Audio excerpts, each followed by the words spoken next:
అనంతపురం జిల్లాలో దారుణం జరిగింది. స్వాతి అనే యువతి బలవన్మరణం. ట్రయాంగిల్ లవ్ స్టోరీయే దీనికి కారణంగా తెలుస్తోంది. ఓ వ్యక్తి ఇద్దరితో ప్రేమ వ్యవహారం నడిపించాడు. మొదటి ప్రియురాలు రెండో ప్రియురాలికి ఫోన్ చేసి బెదిరించింది. భయంతో స్వాతి చనిపోయిన పరిస్థితి. భయం ఉరితాడుగా మారింది. తెలిసి తెలియక చేసిన తప్పు ప్రాణానికి ముప్పయింది. ఇద్దరి మధ్య రహస్య ఈ వ్యవహారం కాటికి చేర్చిన పరిస్థితి. బిడ్డపై కలలు కన్నటువంటి ఆ కన్నవాళ్ళకి కన్నీటిని మిగిల్చిన పరిస్థితి. అనంతపురం జిల్లాలో స్వాతి అనే యువతి బలవన్మరణం తీవ్ర విషాదాన్ని మిగిల్చింది. ఆమె మరణానికి ట్రయాంగిల్ లవ్ స్టోరీ కారణం కావడంతో అక్కడ తీవ్ర కలకలం రేపుతోంది ఈ అంశం. గుత్తి ప్రాంతానికి చెందిన అరుణ్ కుమార్, పెనుగొండ మండలం గొందిపల్లి గ్రామానికి చెందిన స్వాతితో పాటు మరో యువతి ప్రతిభాభారతి అనంతపురంలోనే ఓ బ్లడ్ బ్యాంకులో పనిచేస్తున్నారు. అరుణ్ కుమార్, ప్రతిభాభారతి మధ్య 2 ఏళ్లుగా ప్రేమ ఉంది. వాళ్లతో స్వాతి కూడా చనువుగా ఉండేది. అయితే మొదటి ప్రియురాలకు తెలియకుండా అరుణ్ స్వాతితో కూడా ప్రేమ వ్యవహారం నడిపాడు. ఇది ప్రతిభాభారతికి తెలియడంతో స్వాతికి ఫోన్ చేసి నిలదీసింది. ఈరోజు ల్యాబ్కు రండి, మీ కథ తేలుస్తా, మీ అంతు చూస్తా, నువ్వు అసలు ఎట్లా వస్తావో ఏం చేస్తావో చూస్తానంటూ బెదిరించింది. భయపడిపోయింది ఒక్కసారిగా స్వాతి. బలవన్మరణానికి పాల్పడ్డ పరిస్థితి. ఇదే విషయానికి సంబంధించి అక్కడి నుంచి పూర్తి సమాచారం తెలుసుకుందాం. మా ప్రతినిధి భాస్కర్ సిద్ధంగా ఉన్నారు ఫోన్లలో. భాస్కర్, మీ మృతికి ట్రయాంగిల్ లవ్ స్టోరీ కారణంగా తెలుస్తోంది. మొదటి ప్రియురాలు ఈమెకి ఫోన్ చేసి బెదిరించడంతో భయపడి సూసైడ్ చేసుకున్నట్టుగా ఇన్ఫర్మేషన్ అయితే వస్తుంది. ఇక్కడ స్థానికంగా ఏం మాట్లాడుతున్నారు దీని గురించి? కేసు నమోదైందా? ఏం తెలుస్తోంది? చెప్పండి భాస్కర్. ఈ రోజు ఇది మన అనంతపురం జిల్లాలో గుత్తి ప్రాంతానికి చెందిన అరుణ్ కుమార్, అదే పెనుగొండ గ్రామానికి చెందిన స్వాతి,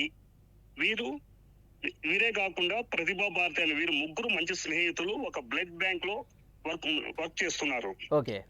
అయితే అరుణ్ కుమారు, ప్రతిభా భారతి వీరిద్దరు 2 సంవత్సరాల నుండి ప్రేమించుకుంటున్నారు. అదే ల్యాబ్ లో పనిచేస్తున్న స్వాతితో అరుణ్ కుమార్ సన్నిహితంగా ఉంటూ రహస్యంగా ప్రేమ వ్యవహారం నటిస్తున్నాడు.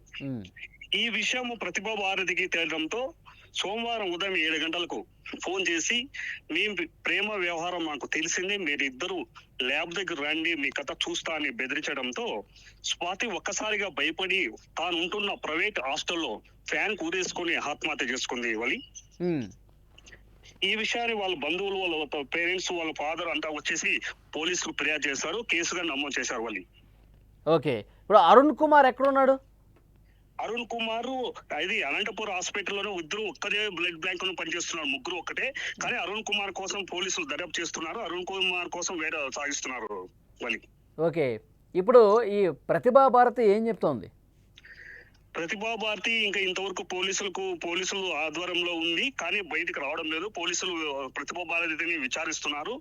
నాకు తెలియకుండా మా అన్న వదిన అంటూనే నాకు తెలియకుండా నా ప్రియంతో ప్రేమ వ్యవహారం నడిపిస్తుందని పోలీసుల్లో విచారణలో తేలింది. నాకు తెలియకుండా మాతో ఇంత క్లోజ్ గా ఉంటూ అన్న వదిన అంటూ స్వాతి మా దగ్గర అంత క్లోజ్ గా ఉంటుండేది. అయితే నాకు తెలియకుండా వీరిద్దరు ప్రేమ వ్యవహారం నడిపిస్తున్నారు చాలా కొంతకాలం నుంచి అని పోలీసుల ముందు ఒప్పుకుందా నేను ఇట్లా బెదిరించానని? పోలీసు ఆధ్వర్యంలో ఇంకా ఉంది, విచారణ చేస్తున్నారు. ఈ విషయం అయితే ఒప్పుకున్నది అయితే వాస్తవం అయితే తెలుస్తుంది. స్వాతి కుటుంబ సభ్యులు రోధిస్తా ఉన్నారు, చాలా బాధతో ఉన్నట్టుగా విజువల్స్ చూస్తే మనకు అర్థమవుతోంది. ఏమంటున్నారు కుటుంబ సభ్యులు? ఎంతో కష్టపడి మా అమ్మాయిని ఇక్కడ స్వాతిని చదివించాం మేము. నలందలో డిగ్రీ చదువుతుంది అమ్మాయి, పీజీ చదువుతుంది. అదే పార్ట్ టైం జాబ్ గా బ్లడ్ బ్యాంక్ లో వర్క్ చేస్తూనే ప్రైవేట్ హాస్టల్ ఉంటూ జీవనం గడిపిస్తున్నాము. మేమైతే చిన్నప్పటి నుంచి ఎంతో కష్టపడి పెంచాము. ఇట్లా అవుతుందని మేము ఊహించలేదు. కానీ ఈ ప్రతిభా భారతి బెదిరించడం వల్లే మా అమ్మాయి భయపడి ఫ్యాన్ కూరేసుకొని చనిపోయిందని చెప్తున్నారు. ఇప్పుడు స్వాతి, అరుణ్ కుమార్ వీళ్ళిద్దరూ కూడా నిజంగానే ప్రేమలో ఉన్నారా, లేకపోతే ప్రతిభా భారతి ఏమన్నా అనుమానించే విధంగా బెదిరించిందా? ఏంటి అనుమానం అయితే లేదు అని, ఇది ఖచ్చితంగా అయితే వాస్తవం. ఇది ఆమెకి పక్కా సమాచారం తెలియడంతో వాళ్ళిద్దరూ దాదాపుగా 3-4 నెలల నుండి ప్రేమ వ్యవహారం నడిపిస్తున్నారని తెలిసి ఫోన్ లో ఉదయం 7 గంటలకే ఫోన్ చేసి, నాకు తెలియకుండా నువ్వు ప్రేమ వ్యవహారం నడిపిస్తున్నావు, మా దగ్గర ఉంటూ ఇన్ని రోజుల నుంచి నాకు స్నేహంగా నమ్మకంగా ఉంటూ ఇట్లా నువ్వు ప్రేమిస్తున్నావని బెదిరించడంతోనే భయపడి సూసైడ్ చేసుకుంది. భాస్కర్. అది మొత్తానికి భయపడిపోయి ప్రతిభా భారతి ఉదయాన్నే 7 గంటలకి ఫోన్ చేసి ఈ విధంగా బెదిరిస్తే భయపడిపోయి ఆమె సూసైడ్ చేసుకున్న పరిస్థితి కనిపిస్తుంది. ఇప్పుడు వాళ్ళ బంధువులందరూ కూడా రోధిస్తూ ఉన్నారు. విజువల్స్లో మీరు చూస్తూ ఉన్నారు. బంధువులు ఒకటే డిమాండ్ చేస్తూ ఉన్నారు, ఆ అమ్మాయి వల్లే మా అమ్మాయి ఈ విధంగా అఘాయిత్యానికి పాల్పడింది, ఈ విధంగా ఆత్మహత్య చేసుకున్న పరిస్థితి ఉంది, వాళ్ళకి శిక్షించాలి, కఠినంగా వాళ్ళకి శిక్షించాలని చెప్పి డిమాండ్ చేస్తూ ఉన్నారు. అక్కడ రోధిస్తున్నటువంటి పరిస్థితి కూడా కనిపిస్తుంది. మేము ఎన్నో కలలు కన్నాము, మంచి చదువులు చదివిస్తున్నాము, ఒకవైపు చదువుకుంటూ పార్ట్ టైం కూడా జాబ్ చేస్తోంది, ఇంకా రేపో మాపో పెళ్లి చేద్దామని కూడా అనుకుంటా ఉన్నాము, ఇలాంటి సమయంలో ఇలాంటి విషాద వార్త వింటామని చెప్పి మేము అనుకోలేదంటూ వాళ్ళు కన్నీళ్లు పెట్టుకుంటూ రోధిస్తున్నారు. అయితే ప్రేమ వ్యవహారమే దీని అంతటికీ కారణం. ఇద్దరూ ప్రేమించుకుంటుంటే వాళ్ళ మధ్యలోకి ఏమీ వెళ్ళి ఈ విధంగా రహస్యంగా ప్రేమ వ్యవహారం నడిపించింది అన్న ఆరోపణలతోనే అది రుజువు చేసుకొని అది నిజమని తెలుసుకున్న తర్వాతే ప్రతిభా భారతి ఈమెకి ఫోన్ చేసి బెదిరించింది. మీరు రండి మీ సంగతి చెప్తా అనేసరికి ఆమె భయపడిపోయి ఈ విధంగా సూసైడ్ చేసుకున్నట్టుగా తెలుస్తోంది.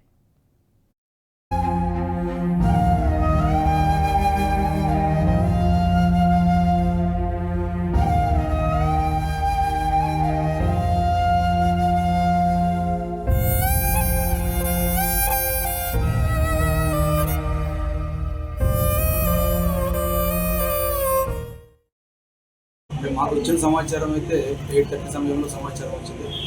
విషయం ఏమంటే పూజారి స్వాతి అనే ఒక అమ్మాయి ఏజ్ 22. ఆ అమ్మాయి వచ్చేసి ల్యాబ్ టెక్నీషియన్, ఎన్ఐటీ కోర్స్ పూర్తి చేసి ల్యాబ్ టెక్నీషియన్ దీపు బ్లడ్ బ్యాంక్లో పనిచేస్తుంది, job private job. Balaji ladies హాస్టల్లో, సాయినాథ్ హాస్టల్లో ఉంటూ degree 3rd year BCom computers Nalanda కాలేజీలో ఉంది. ఎవరు లేని రూమ్లో పోయి డోర్ వేసుకొని ఎంతసేపు తెలిసేపటికి వీళ్ళు కొలీగ్స్ హాస్టల్ పక్కన రూమ్లో ఓపెన్ చేయలేదు. ఆ దీపు బ్లడ్ బ్యాంక్ వాళ్ళని, 2 పిల్లల్ని వాళ్ళు కూడా ఫోన్ చేస్తే వాళ్ళు వచ్చారు. వాళ్ళు వచ్చి ఆ డోర్ని పౌరు కొట్టి లోపలికి పోయి చూస్తే అమ్మాయి ఫ్యాన్కి చిన్న వేసుకొని వేలాడుతున్నది. వాళ్ళు ఇమీడియట్గా అయినా ప్రాణం ఉందని చెప్పేసి మార్క్ హాస్పిటల్కి తీసుకెళ్లారు. వాళ్ళు లేదు ఇక్కడ చూడము అని చెప్పారు. ఇమీడియట్గా వాళ్ళు మరి గవర్నమెంట్ హాస్పిటల్ తీసుకుని వచ్చినారు. ఇక్కడికి వచ్చేవాడికి గవర్నమెంట్ హాస్పిటల్ బ్రాడ్ డెత్ అని చెప్పి అమ్మాయిని డెత్ డిక్లేరేషన్ చేశారు. మీరే ఉంటే కదమ్మా తల్లి అందరూ